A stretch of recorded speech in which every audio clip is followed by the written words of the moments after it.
नमस्कार, जनमीडिया टीवी के खास शो बिजनेस और उसके समाधान में आप सबका स्वागत है। पिछले अंक में हमने देखा था कि हमारे साथ जो स्पेशल गेस्ट हैं एडवोकेट रजनीश कुमार जी, उन्होंने बताया था जीएसटी के बारे में। कंसल्टेटिव क्या चीज जीएसटी होता है उसके बारे में एक संक्षेप में उन्होंने सारी चीजें बता दी थी। दर्शकों ने बहुत उस प्रोग्राम को सराहा और उसके बाद उनका ये था कि हमें थोड़ा डिटेल में भी इसके बारे में आप नॉलेज उनसे रिक्वेस्ट कीजिए कि वो नॉलेज शेयर करें। तो आज हमारे साथ जो इसका सेकंड चैप्टर है, इसमें हम बहुत बहुत स्वागत करते हैं एडवोकेट रजनीश कुमार जी का। आवाज आपका और आज का टॉपिक जो हम लोग कवर करेंगे उसमें entrepreneur. Hello network Prakash ji आपका कट रहा है। अभी आप सुन पा रहे हैं? हाँ, मैं सुन पा रहा हूँ। हाँ, मेरे को आवाज आ रही है आपकी। आवाज आ रही है? हाँ, मेरे को आ रही है। ठीक है, कंटिन्यू। ठीक है, चल आपकी आवाज भी आ रही है। तो आज की जो हम टॉपिक करेंगे उसमें मेन होगा कि जीएसटी रजिस्ट्रेशन के बारे में डिटेल में हम जानेंगे रजनीश कुमार जी से। उसमें रहेगा कि जीएसटी रजिस्ट्रेशन क्या होता है, इसकी रिक्वायरमेंट क्या होती है। ये दोनों चीजें पिछले प्रोग्राम में कवर कर दिया गया था। क्या फाइल क्या डॉक्यूमेंट्स की रिक्वायरमेंट होती है और स्टेप बाय स्टेप प्रोसेस क्या है रजिस्ट्रेशन का। और सबसे ज्यादा इंपॉर्टेंट जो कॉमन मिस्टेक्स कि हम जब जीएसटी रजिस्ट्रेशन के प्रोसेस में होते हैं तो वो कौन से कॉमन मिस्टेक है जिसको कि हम जनरली करते हैं।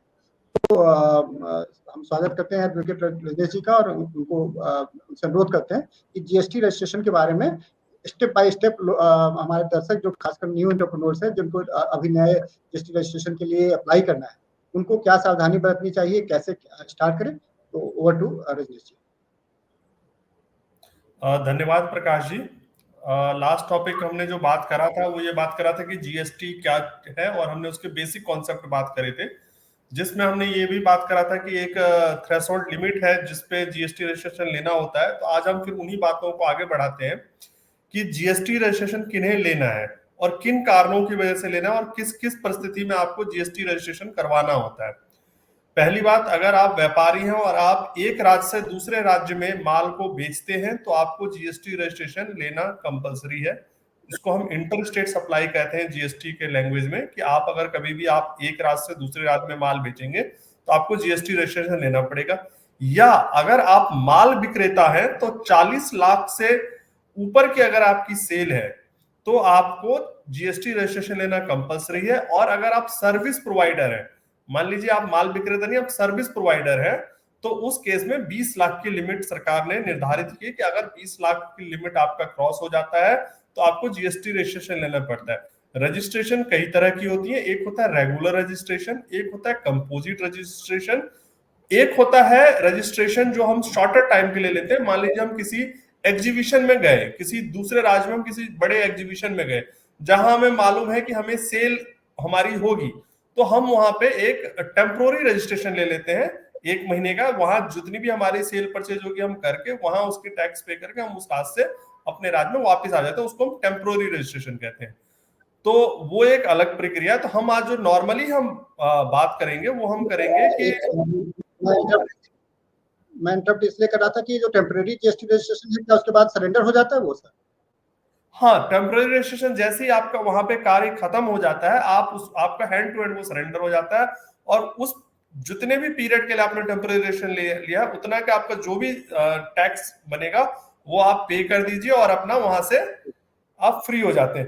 कई बार इस केस में क्या होता है, जो आयोजक होते हैं, आयोजक क्या करते हैं कि जो जहां पे बड़ा आयोजन होता है, जैसे इंडिया आर्ट फेयर होता है या जो बड़े बड़े फेयर्स लगते हैं हमारे देश में, उसमें क्या होता है कि ऑर्गेनाइजर जो है जीएसटी अपनी स्टेट की जीएसटी टीम को कहता है कि आप यहीं बैठ जाइए, हमारे सारे जो वेंडर यहाँ आए उनको जीएसटी रजिस्ट्रेशन दे दीजिए, टेम्पोररी रजिस्ट्रेशन, और यहीं पे उनका कर दीजिए। तो वो एक फैसिलिटीज होती है बड़ी बड़ी फेयर्स की, तो वो दे देते हैं, वहीं पे रजिस्ट्रेशन करवा के वहीं पे आपको अपना टैक्स पे करके उस स्टेट से अपने वापस आ जाते हैं। उसको तो हम कहते हैं टेम्पोररी रजिस्ट्रेशन। रेगुलर रजिस्ट्रेशन में क्या होता है कि रेगुलर रजिस्ट्रेशन में जहां आप इनपुट क्रेडिट भी लेते हैं और अपना पूरा आउटपुट टैक्स भी जमा कराते हैं, उसको हम कहते हैं रेगुलर रजिस्ट्रेशन। नॉर्मल रजिस्ट्रेशन एक होता है कंपोजिट रजिस्ट्रेशन, जिसमें सरकार कहती है कि आप एक प्रिस्क्राइब लिमिट, 75 लाख 1.5 करोड़ तक अगर आपकी सेल है तो आप, सरकार का एक स्कीम है कि आप 1%, 3% और 5% का टैक्स देके अपना पूरा बिजनेस जो है वो कंपोजिट सप्लाई में कर सकते हैं। लेकिन उस केस में आपको इनपुट का जो बेनिफिट है वो नहीं मिलेगा।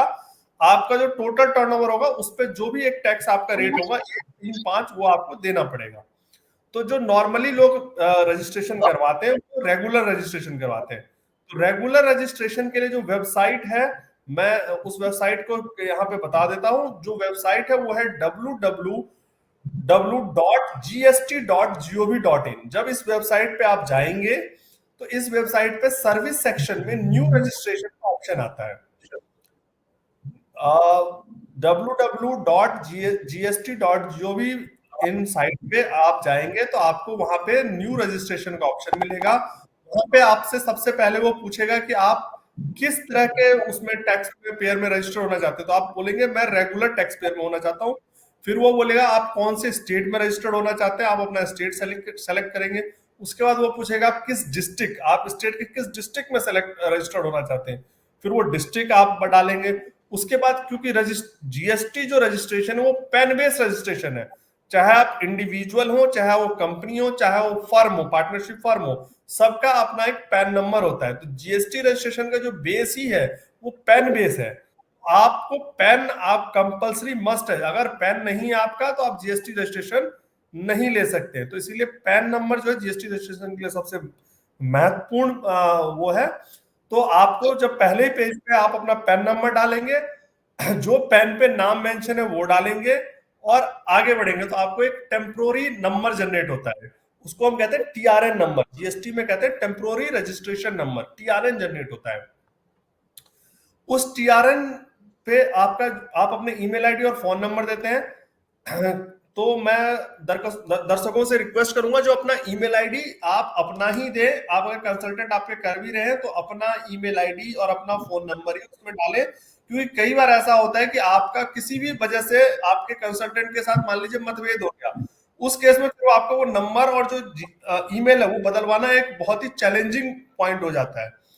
तो अपना नंबर और अपना मोबाइल नंबर, अपना ईमेल आईडी और अपना ही मोबाइल नंबर रखें, जिससे कोई भी डिपार्टमेंट से कम्युनिकेशन हो तो आपको पता चलता है कि भाई आपके साथ डिपार्टमेंट क्या कम्युनिकेशन कर रहा है, और आप उस कम्युनिकेशन को अपने कंसल्टेंट को फॉरवर्ड कर सकते हैं या खुद भी उसको आप डिपार्टमेंट में जाकर सुलझा सकते हैं। तो आपका ईमेल और मोबाइल जब वेरीफाई हो जाएगा उसके बाद आपका टीआरएन नंबर जनरेट हो जाएगा। जो टीआरएन नंबर आपके मोबाइल और मेल दोनों पे आएगा। उस टीआरएन को आप दोबारा जब लॉगिन करेंगे तो उसके बाद वो आपसे डॉक्यूमेंट मांगेगा। सबसे पहली बात, आप अपने बिजनेस का क्या नाम रखना चाहते हैं, ट्रेड नेम क्या रखना चाहते हैं, आप उसमें ट्रेड नेम डालेंगे। ट्रेड नेम डालने के बाद आप डालेंगे कि आपने इस बिजनेस क्यों मतलब रजिस्ट्रेशन क्यों लेना चाहते हैं। क्या आपकी लिमिट प्रिस्क्राइब हो गई, या आप सेल्फ डिक्लेरेशन में लेना चाहते हैं, या आप इंटरस्टेट सप्लाई करना चाहते हैं, क्यों लेना चाहते हैं रजिस्ट्रेशन, आपसे उस क्वेश्चन पूछा जाएगा। तो आप अपने अनुसार आप किस वजह से रजिस्ट्रेशन ले रहे हैं उसका जवाब वहां पे आप सेलेक्ट करेंगे।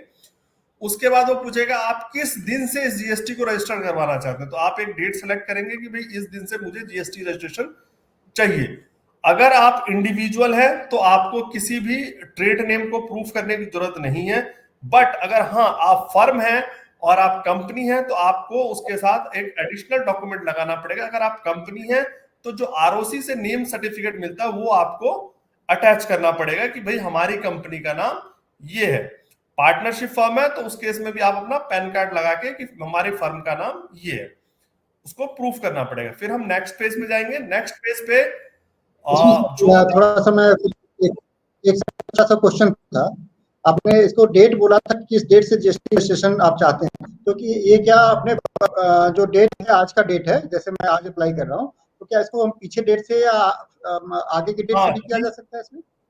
सर कानून ये कहता है कि जिस दिन आपका कोई ऐसा थ्रेशोल्ड लिमिट क्रॉस हो गया 40 लाख का, तो उसके 30 दिन के अंतर्गत आपको ये रजिस्ट्रेशन लेना कंपलसरी है।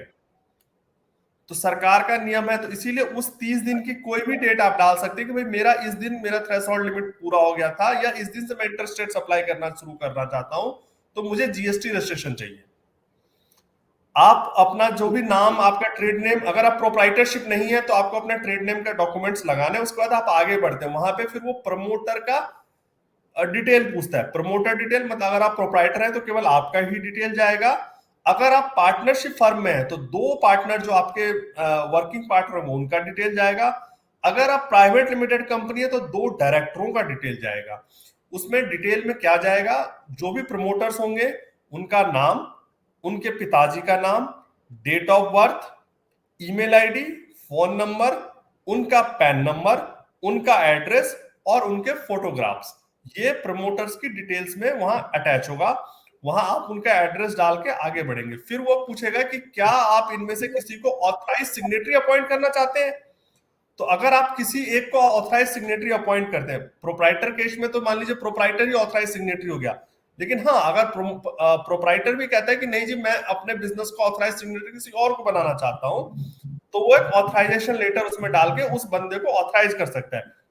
पार्टनर केस में अगर कोई पार्टनर ऑथराइज होता है तो उस केस में एक प्रॉपर ऑथराइजेशन लेटर बनेगा कि जो ये पार्टनर है वो उस फर्म के जीएसटी के सभी लायबिलिटियों को पूरा करने के लिए, रजिस्ट्रेशन वर्क से लेके सारे कार्यों के लिए ये अनुमोदित व्यक्ति है और इसके नाम का हमने इसको लेटर दे दिया। वो लेटर आप जो है सो जीएसटी की साइट पे अटैच करेंगे ऑथराइज सिग्नेटरी का, और फिर उस ऑथराइज सिग्नेटरी की डिटेल भरेंगे दोबारा से और आगे बढ़ेंगे। आगे बढ़ने के बाद वो पूछेगा प्रिंसिपल प्लेस ऑफ बिजनेस, जहां पे हम सबसे ज्यादा हमारे लिए कंफ्यूजिंग पॉइंट होता है, प्रिंसिपल प्लेस ऑफ बिजनेस।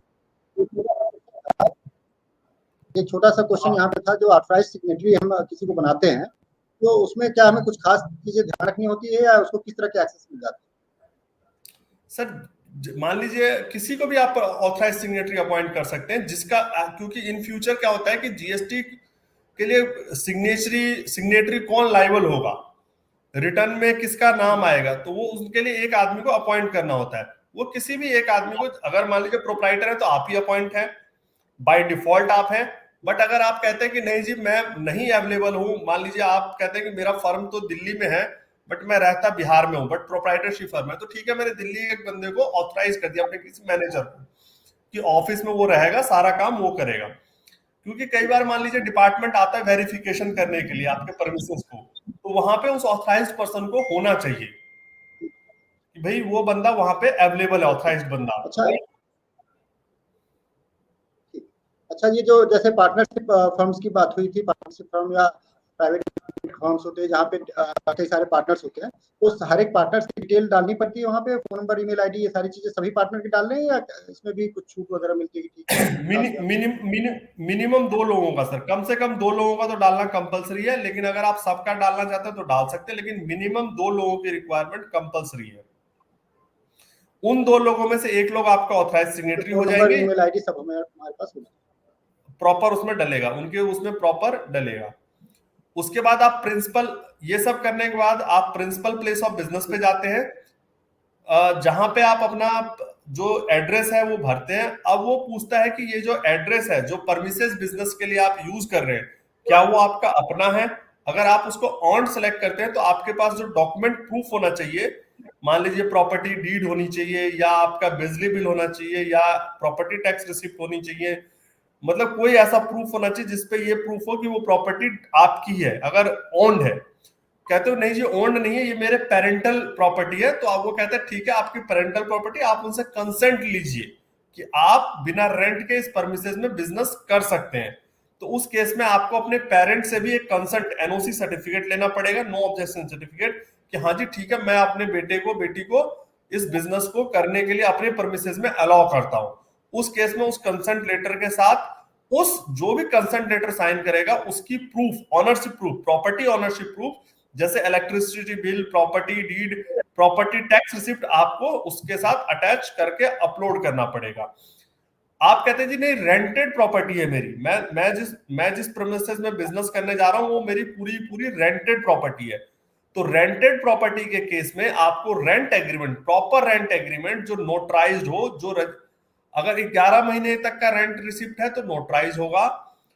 जो आपकी हर स्टेट का अपना अलग अलग रूल है, लेकिन जो रेंट उसका एक्ट के हिसाब से आपका रेंट वो एग्रीमेंट होना चाहिए, वो रेंट नोटराइज होना चाहिए। अगर 11 महीने से ज्यादा, मान लीजिए 2-3 साल का आपका रेंट डीड है, तो वो फिर रजिस्टर्ड डीड होना चाहिए।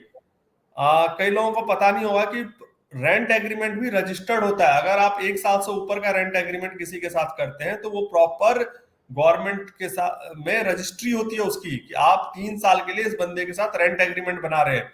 जैसे आपकी प्रॉपर्टी की रजिस्ट्री होती है वैसे रेंट एग्रीमेंट की भी रजिस्टर्ड डीड होता है वो, तो वो आपको लगाना पड़ेगा। साथ में आप अपने मकान मालिक का जो भी ऑनरशिप प्रूफ होगा वो लगाएंगे, और आप उसके बाद एड्रेस वेड्रेस भर के वो अप्लाई करेंगे। फिर उसके बाद जो कॉलम आता है उसमें आता है कि आपको HSN सेलेक्ट करना है, HSN या SSE।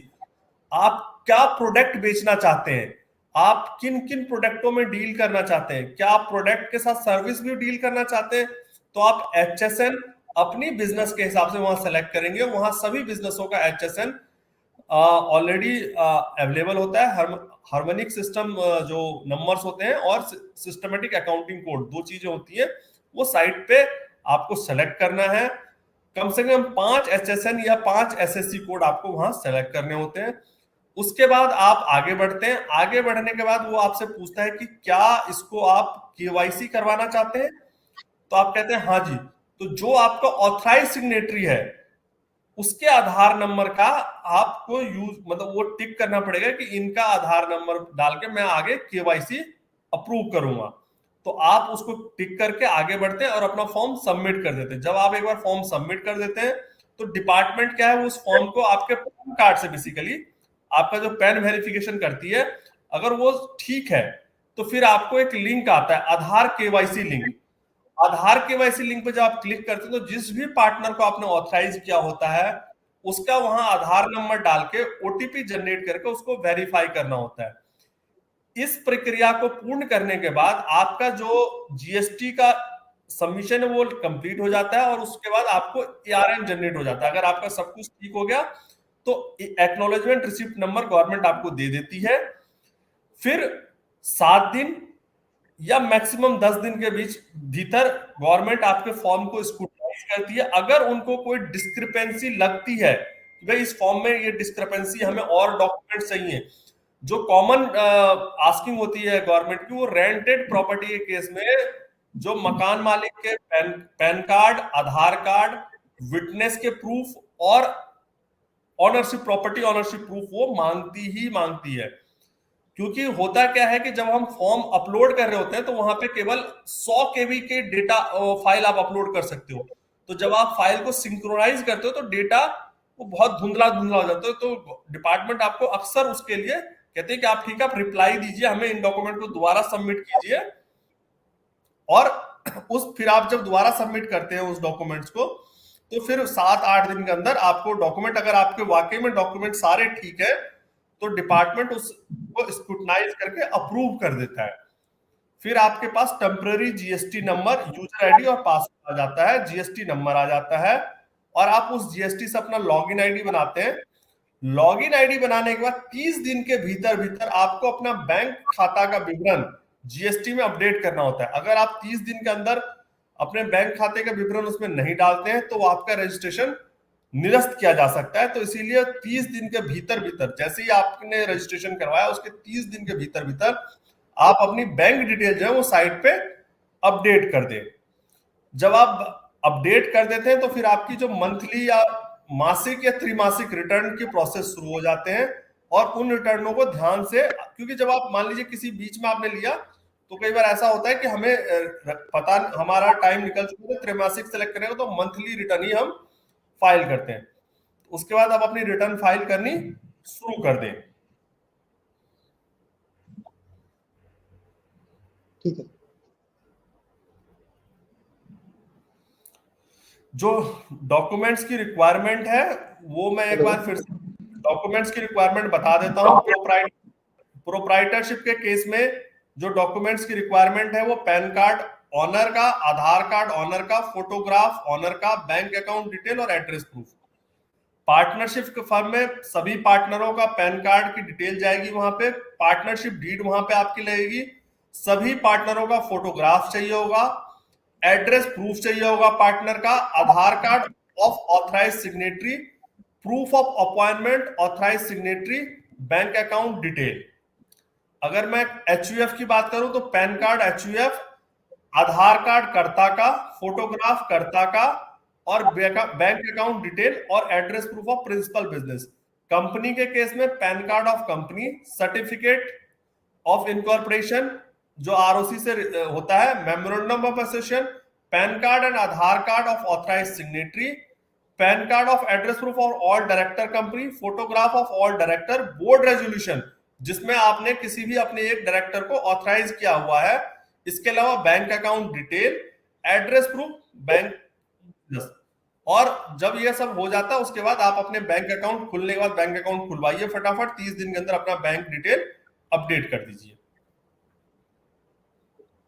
तो बैंक अकाउंट अगर नहीं होता है तो ये कैंसिल हो जाएगा? सर 30 दिन का टाइम होता है, 30 दिन रजिस्ट्रेशन के, 30 दिन रजिस्ट्रेशन कंप्लीट होने के 30 दिन तक आपको बैंक अकाउंट अपडेट करना होता है। ठीक है सर, ये तो आपने बता दिया। अब मतलब जब मुझे एज ए मतलब मैं अभी स्टार्ट करने जा रहा हूँ कोई कंपनी, तो मुझे क्या तैयारी, अगर जीएसटी रजिस्ट्रेशन चाहिए तो मुझे क्या क्या मतलब डॉक्यूमेंट तो आपने बता दिया, क्या इसके अलावा भी कुछ और तैयारी करनी पड़ेगी या कुछ और इन्फॉर्मेशन ऐसा है जो मुझे अपने पास रखना चाहिए? सर देखिए, बेसिक रिक्वायरमेंट तो यही है। इसके अलावा जो ऑफिसर आपकी फाइल को स्क्रूटनी करेगा, जो असेस करेगा, अगर उसको लगता है कि कोई उसको एडिशनल डॉक्यूमेंट की रिक्वायरमेंट है तो वो आपको नोटिस इशू करेगा और वो एडिशनल डॉक्यूमेंट्स आपको प्रोवाइड कराने पड़ेंगे। उसमें कई बार क्या होता है कि ऑफिसर क्या देता है कि एक ना आजकल आप अगर आपने देखा होगा गूगल एड्रेस फोटो आती है, आप किसी परमिसेस में जीपीएस फोटोग्राफ जिसको हम कहते हैं, तो कई बार कहती है असेसिंग ऑफिसर कह देता है कि आप अपने परमिसेस में खड़े होके जो प्रोप्राइटर है या जो ऑथराइज्ड सिग्नेटरी है वो अपनी जीपीएस फोटोग्राफ अपलोड करें साइट पे, या नेम बोर्ड आपके पीछे होना चाहिए, एड्रेस होना चाहिए और जीपीएस फोटोग्राफ आप अपलोड कीजिए। बाकी डिपार्टमेंट के ऊपर है, डिपार्टमेंट आपसे क्या क्वेरी करती है और क्या आप मांगती है ये डिपार्टमेंट के ऊपर है, लेकिन जो बेसिक रिक्वायरमेंट वो यही है।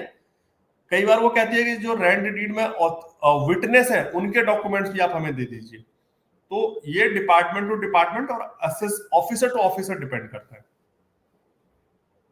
अच्छा, इसमें क्या स्टेट्स का भी रोल है कि डिफरेंट, क्योंकि हर स्टेट के नियम कानून थोड़े अलग होते हैं, तो क्या जीएसटी को लेकर के स्टेट्स में डॉक्यूमेंटेशन या रजिस्ट्रेशन का डिफरेंसेस हैं?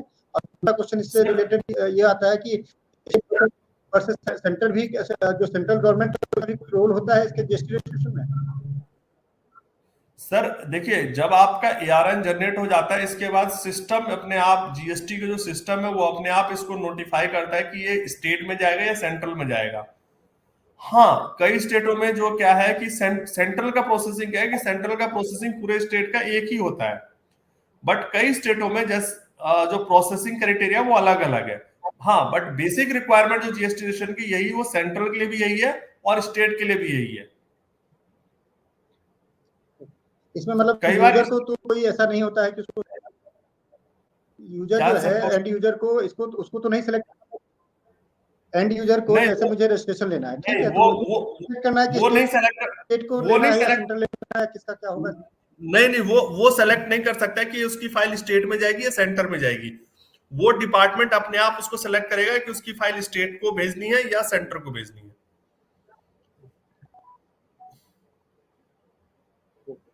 अब इसमें आते हैं जो सबसे मेन कंसर्न होता है कि एक जनरल मिस्टेक्स क्या होती है या कौन सी ऐसी गलतियां होती है जो एक यूजर जीएसटी रजिस्ट्रेशन करते समय कर सकता है, और किन बातों का ध्यान रखना चाहिए, वो मिस्टेक्स से हैं जो कि जनरली हो जाती है?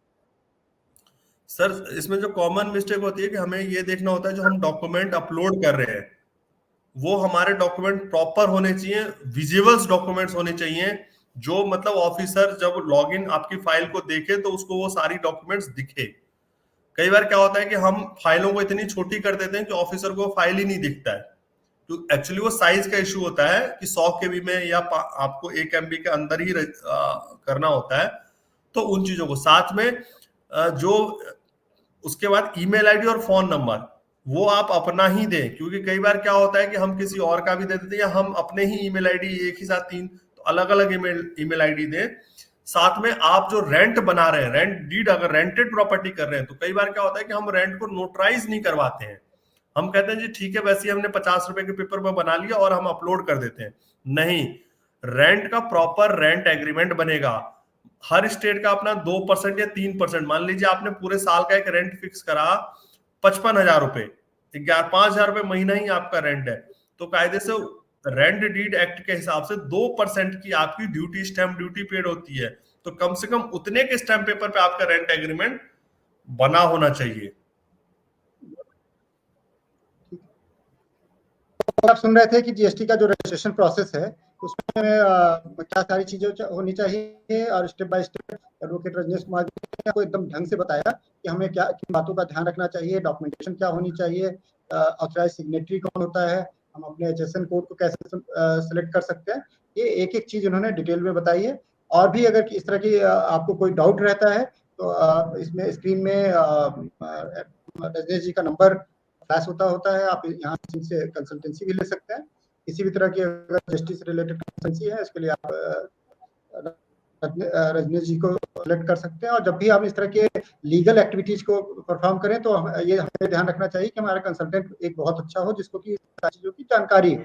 जैसे इन्होंने बताया कि ऑथराइज को हम कैसे सिलेक्ट कर सकते हैं, पार्टनर्स का डिटेल कैसे होगा, ये सारी चीजें बड़ी आसान भी होती है, लेकिन अगर मिस्टेक्स हो जाए तो फिर बाद में बड़ी परेशानियों का सबब भी बनती है। खासकर जैसे इन्होंने बताया कि अगर आप जीएसटी लॉगिन के लिए हैं तो अपना मेल आईडी और अपना फोन नंबर तो जरूर वहां पे एनरोल कराएं, बाद में आप एक मुसीबत कर सकते हैं। तो इस छोटी छोटी चीजों का ध्यान रखें। और ये हमारा ये कोशिश था कि नए एंटरप्रेन्योर या नए बिजनेस पर्सन, भारत एक उभरता हुआ देश है जहाँ पे नए एंटरप्रेन्योर्स बहुत सारे हैं, और उनकी जो प्राइमरी रिक्वायरमेंट होती है जीएसटी रजिस्ट्रेशन होती है, उसको आज बड़े बाखूबी ढंग से इन्होंने बताया एक एक चीजों को। और इसके अलावा भी अगर आपको कोई डाउट होता है या कुछ होता है आप कमेंट सेक्शन में पूछ सकते हैं या डायरेक्ट रजनीश जी से उनकी सेवाएं भी ले सकते हैं। रजनीश जी आपका बहुत बहुत धन्यवाद है, और हम चाहेंगे कि जो अगला सेशन हो इसके बारे में डिटेल्स की बातें हो, चाहे एचएसएन कोड हो या टैक्स फाइलिंग हो, जीएसटी रिटर्न्स की बात होती है तो इस पे हम आपसे चर्चा पर चर्चा लगाते रहेंगे। आपका बहुत बहुत धन्यवाद। और जाते जाते आपका क्या अनुरोध रहेगा हमारे ऑडियंस से, प्लीज बोलते हुए।